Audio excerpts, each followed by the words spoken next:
we have the Sony a6700 camera. This is their top of the line APS-C sensor camera. Why do I have it? Well, let me tell you how we use this thing. It is a great backup camera. I mean, it's a great primary camera, actually. Here's the reason why Sony doesn't call it a pro camera. It's only got one card slot right there on the side. It does, however, have a mic in and a monitoring port. So your mic in is the red one, your monitor port's out here. The other reason it's not maybe a pro camera is the tiny HDMI port. If you're using HDMI out, that kind of a letdown. But the pro features it does have are excellent image quality with a 26 megapixel sensor. It does really good quality video. Maybe the super high-end video people would say, oh, it doesn't do this. But 422, 10-bit, 4K 60, does 4K 120 with a crop for sure. 4K 24, 4K 30. It's got the multi-interface shoe. The autofocus is really quite superb. I'd say it's right up there with my A7R5. And so it is really a very capable camera and light years ahead of the cameras, the pro cameras, just not that long ago. 5-10 years ago, this guy matches all those. It maxes out at 10 frames a second, which may be a little slow in today's world for sports and fast action. But the crop sensor factor gives you a 1.5 times magnification, and it's a fabulous camera. So, we're not going to go deep into all these specs. I just want to tell you how I use this guy. I originally hang on to these crop sensor cameras as my lightweight run and gun kind of super light travel system. So this right here is the Tamron 18-300. So on this camera body, 35 millimeter equivalent, 27 to 450. So that's a huge range. This lens is optically stabilized, and so it works very well. Is it as sharp as a G Master lens? No, of course, you wouldn't expect it to be. But you can't get that kind of range anywhere else. So you keep just that. You carry that with you. Nice little chest strap. You don't have to carry a backpack. So between that and my 10 to 18 Sigma lens, it's a 2.8. I'll carry those two lenses. I recently did Ireland. This picture behind me is one of those pictures. I'll drop some other pictures here at the end so you can see what that kind of worked out. So I had just this set up. The battery lasts really well. I had one extra battery, an extra lens in my pocket, and there we go. Carried it all over Ireland. Carried it on several things, several places. And the 450 range, 10 frames a second, the video capabilities, really quite beautiful. So as a travel camera, great. You save quite a bit of size by having the crop sensor with lenses, and the camera body's a little bit smaller too. You don't save that much on the body, what you save is on the lens. Okay, it's less expensive. As a second camera body, 26 megapixels is more than enough for nearly everything. So if I'm shooting with my A7R5, I'll usually have my 28-75 2.8 on there, which is a great lens, versatile, get that nice smooth bokeh.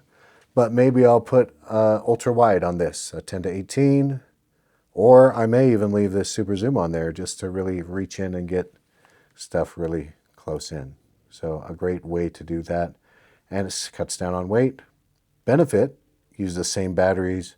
You can use some of the same lenses, right? You can shoot with your full frame lenses on this thing, and you just get essentially a different lens, a different focal length equivalent out of those lenses. You could always just crop your R5 because it's such a high-res beast. You can always crop in. So that's another option for you guys out there shooting with these high megapixel full frame cameras. You can crop a lot. Okay, what else do I do with this camera body? So it's a great secondary shooter for me. I have two, I almost always have two. It's a great backup camera or primary camera, depending on what you need. It's a good travel camera. It's not as good, in my opinion, as a Micro Four Thirds as far as compact portability, backpackability, but it's certainly right up there, really close. So if you're traveling light, one camera, one lens to rule them all, this might be a good combo for you. Okay, what else? Video. Right now I'm filming on the Pocket 3 DJI Osmo, cute little camera, does a great job. I use it for so much. When I need something a little better, it's probably this one. I shoot video on this more than my R5. R5 is not really made for video. This one seems to be a little better at the video thing, in my opinion. But for what I do and for what I need, this is a fantastic little video camera.